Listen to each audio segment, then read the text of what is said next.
Hello and welcome to Offbeat. I'm your host Tom Burton and we are coming to you live from RMIT in Melbourne. I'd like to begin today by telling you a little bit about myself. I was born on a stormy night in a small fishing hamlet tucked away beneath a sturdy mountain range. My childhood was mired by a series of mysteries that plague me to this very day. My father was a woodsman who was as tough as the timber he hewed, and my mother was a sleeper agent for the Soviets. In my youth, I would sell animal bones to passing travelers, and I used the money to purchase fine silks and wines. As time passed, so too did my parents, who died from the chill during a cold, cold winter.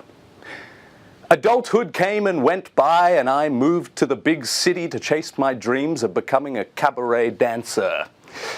My showgirl career was short-lived due to an unforeseen boogie-boarding accident. The world chewed me up and spat me out like yesterday's beef. Patooey! It wasn't until I met Rupaul, the mystic, who showed me the true meaning of life: crystals. I became top dog in the crystal world, slinging shiny orbs on every street corner this side of the Serengeti. It wasn't long before the tax man caught up to me and threw me in the big house to let me rot with the other lowlifes and crims. By the time they released me from my iron shackles, I was an old man with my best days behind me. My children had grown into adults who barely recognized me, and my wife, Cecilia, she'd remarried to a man named Trenton who ran a local haberdashery.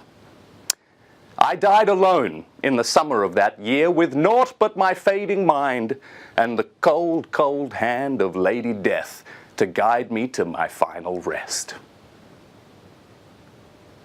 Now who's ready for some jokes, hey? Oh, fun times ahead.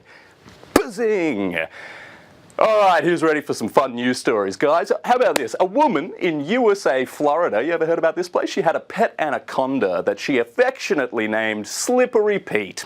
Now, she loved Slippery Pete like it was her child. They did everything together. They'd eat, they'd sleep, and they'd gossip about boys until one day, the woman woke up in her bed next to Slippery Pete like she did every morning, but this time, disaster had struck.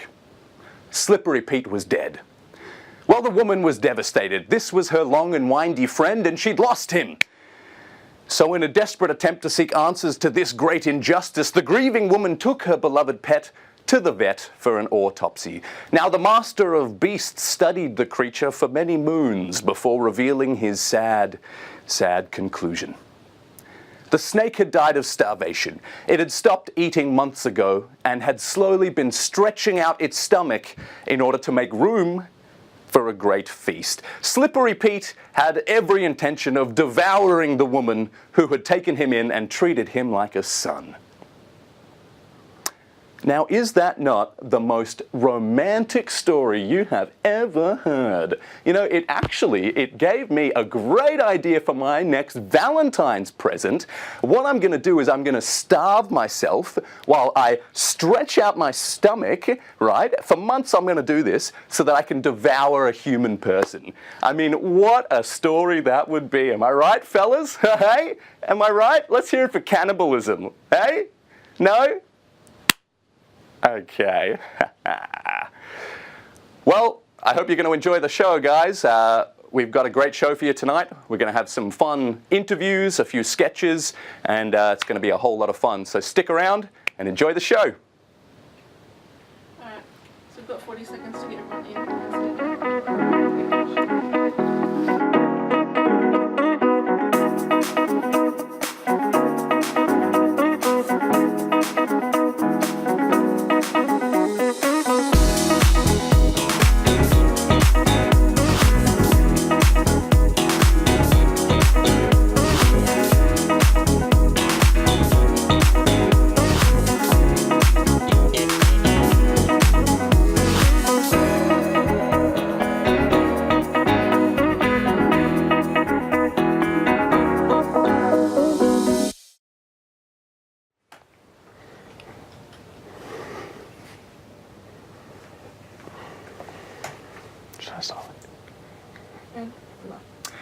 Welcome back to Offbeat. We're here with a very special guest today.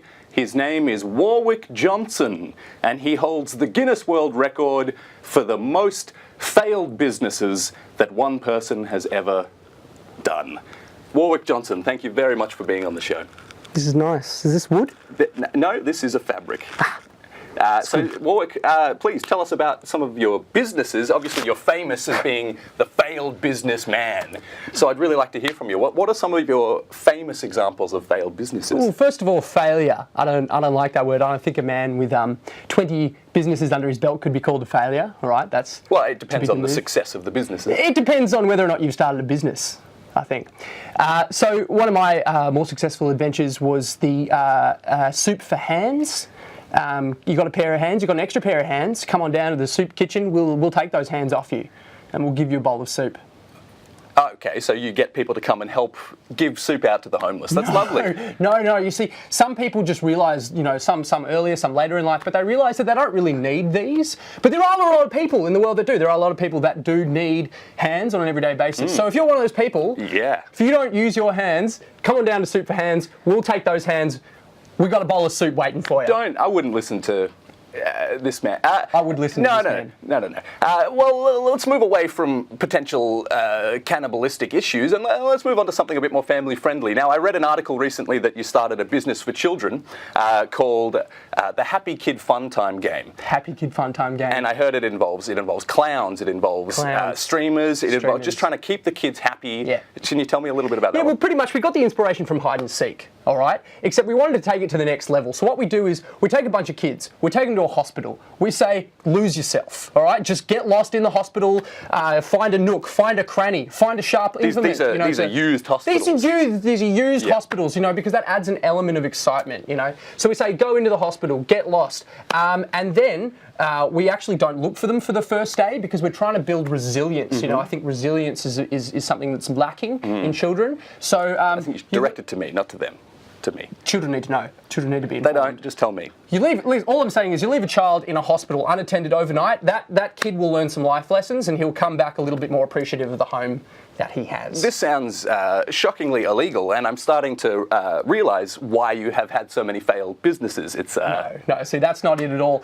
We had several kids go missing permanently, and that's why the program got shut down. Yeah. It had nothing to do with the effectiveness of the program. Yeah, just the disappearance of several. Just the disappearance of several children, which really, when I'm being honest, it was a hospital. There were sick people in beds that could have been keeping an eye out. So it's on them. Keep your eye out, all right? Yeah. Terrible. Well, you recently were released from prison from a stint. Can you tell us a little bit about why you were there and what you may have learnt from your time in the big house? Yeah, you see, I'm a complicated man. I can tell. Oh yeah. I've had some failures, some successes, And at the end of the day, what this really drives you towards is a high-thinking mind. Mm-hmm. So at the end of one of my ventures, I may have got, you get carried away, you go out, night in the town, you have a few drinks. Next thing I know, I'm outside Parliament House on a swan, shouting, "This is my land." So apparently there were many things that were legal about this, public nudity being not the least. I mean, Peter was furious, not the man, the animal rights company, although the man was quite angry as well, about your use of the swan. That was really a big controversy. Yeah. Well, if they didn't want people riding swans, they shouldn't leave them around at Albert Park, really. That's what I always say. You don't want a man riding a swan, don't leave him around. No, not an expression. I think it is. We must have grown up in different houses. We definitely grew up in different houses. Must have. So you recently wrote an autobiography about your time, obviously in jail, and how that's helped shape your personality and your future businesses. Yeah. Can you talk about some of the experiences you had in prison that helped shape this new you? Of course. I found God.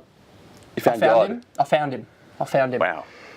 I found him in a book. He spoke to me and he said, "You've got to do the right thing. You've got to get out there and you've you've got to make Hands for Soup happen again. So I'm back. God was the one to tell you Soup that. for Hands is back. You know what? That's I think that's all the time we have from Warwick Johnson. If you would like to learn more about him, you can find him at your local bus shelter or under a bridge. It's not wood, it's fabric. Let's thank Warwick Johnson for coming on the show, please, sir, and we'll never have that happen again. And we'll be right back. Soup for Hands.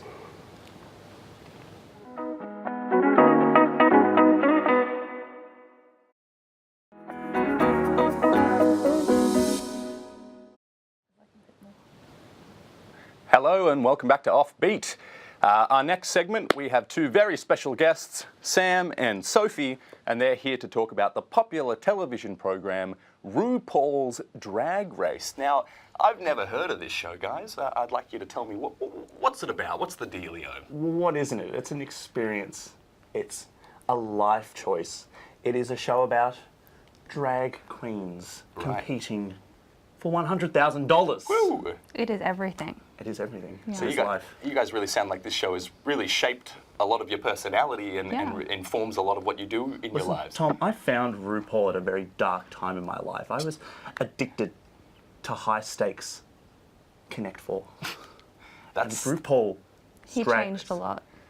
Yeah. Changed. Can you tell me a little bit? I mean, I've read articles about the High Stakes Connect 4 world, and I know it's an extremely sort of volatile and dangerous. I mean, I remember reading a story about the Tony Connect man, very famous Connect 4 player. He was actually died from one of those underground Connect 4 games. He was actually died. Yes, I'm thank lucky you. to have made it out with my thumbs, all right? Wow.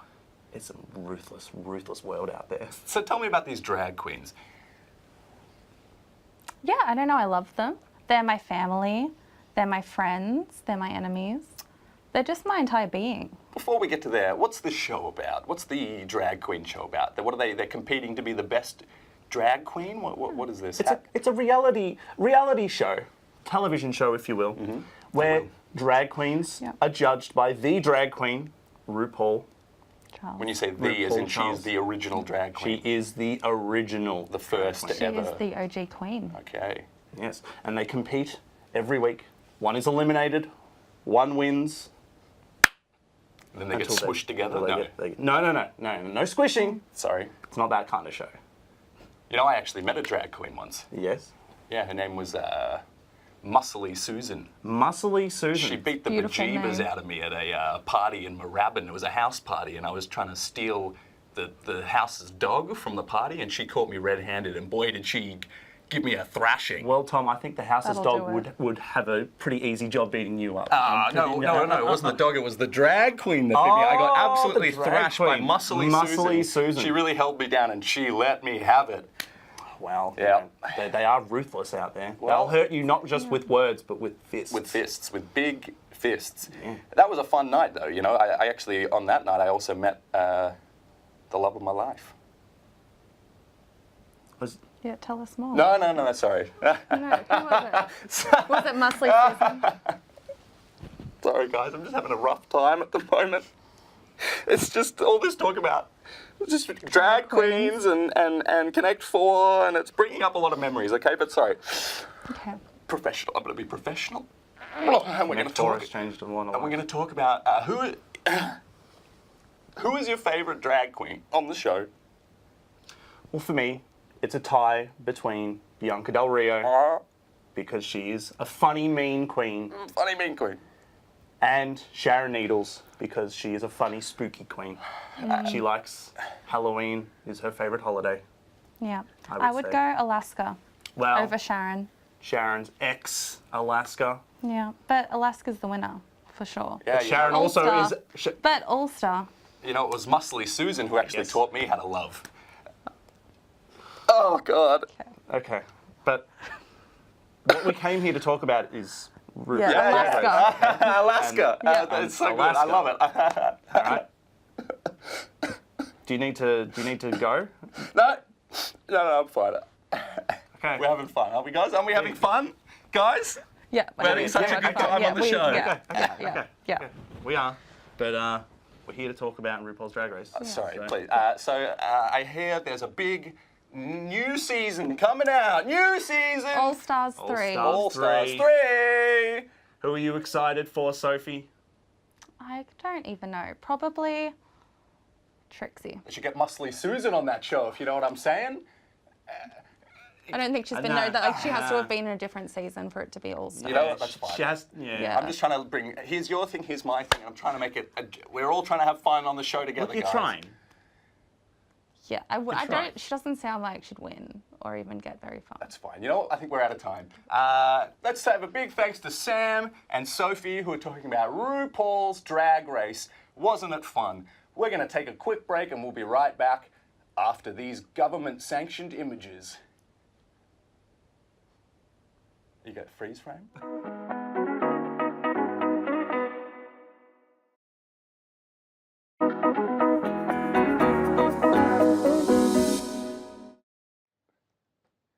Hello and welcome back. I'm joined today by a very special guest here to talk about marriage equality. The marriage debate heats up as the No campaign launches their brand new commercial, which has been called Too Explicit to be relegated on regular television. It's MA and it's going to be shown after 8:30 p.m. Here today we have a special correspondent from the No campaigner. It's Sally Ann Montgomery Campbell Joffreys. A lot of names there, Sally. Yep, that's right. Sally Ann. Sally Ann Claire Montgomery Campbell Jeffries. Try saying that twice. Yeah, I just did, and I don't want to do it a third time. So, Sally, we'd like to. I'd like to ask you a couple of questions about the No campaign and why you are a No voter, Sally. So, obviously, right, the marriage equality debate, it's been a divisive topic for a long time now. And I'd like to know how do you feel about the response to the No campaign? Well, it's been very tough. Like, I'm just going to put it out there. I feel as a group, we are being really misunderstood and ostracized. No one is thinking of the children. Those poor children. So what is it that really drew you to this issue? I mean, like all mothers, you guys out there, you know, I'm very worried. When the government first proposed this bill, I mean, I was sick to my stomach. I mean, what is it about gay marriage that makes you feel sick? It's everything, all right? Now, like, if my beautiful boy, Dyson, ever came home with another man on his arm, I'd have to send him away to pray the gay away. Okay, well, I mean, have you actually ever met a gay person before? I mean, when I was in university, I saw two women holding hands right in front of me. I don't even hold Tajay's hand in case the neighbours see. I had to take a leave of absence from uni and never did finish my event management degree. I mean, what? It's so crazy stuff. You've never held your daughter's hand before? Why would I? I'm not a bleeding heart hippie that wears loose fitting garments and bangles on my wrists while smoking the devil's lettuce. Ugh, it's not like I want to have sex with my daughter. Yes, I wasn't trying to imply that you were at all. Why else would I hold someone's hand? I'm not a pervert. Anyway, why do you think that this vote will have such an impact on you and your family? How won't it? First gay marriage, then what? I'll let the gays, marry the next. Will I have to marry my dog? Oh. Will I have to divorce my Keithy and marry Chanel, my Labradoodle? Well, I mean, I wasn't suggesting you marry your dog. That seems like a... Well, then what were you suggesting? Okay, this is the problem with young people, all right? All this talk about equality, it's PC gone mad. I mean, just think about the consequences, right? What if my Dyson doesn't want to strap on a wig and go down to Rebel Sports to buy his first bra? I mean, I'm speechless. I mean, this issue, it's not about your kids, it's about the rights of gay people. Of course it's about the kids. It's always about the kids, guys. I mean, if we let the gays marry, who's to say our kids won't join up with Islam? I mean, next they'll be joining, ISIS and praying to Allah. I mean, they're two completely unrelated topics. No. And then what? The sewer folk will rise to conquer over the world. You know, humanity will crumble. There won't be any rights for any of us. It'll be a slippery slope. We're already going down it. What are you talking about? What? Are you listening? Hell's where you're going, you filthy sinner. Jesus, Sally Ann, what have I done to make you hate me so much? I don't get it. It's not what you've done, okay? It's what you people are doing. Trying to convert perfectly normal people like me into a cult of penetration and pedophilia. Okay, well, I think that's probably enough talk about the two Ps. I'd like to thank Sally Ann for being on the show. Really too kind, very informative, and frankly terrifying. That's all the time we have for Offbeat today. I'd like to thank Sally Ann once again for coming on the show, and I'd like to thank you all for tuning in at home. It's been a hell of a ride and a magical evening, and we're going to do it again soon. Thanks, guys. Have a great afternoon.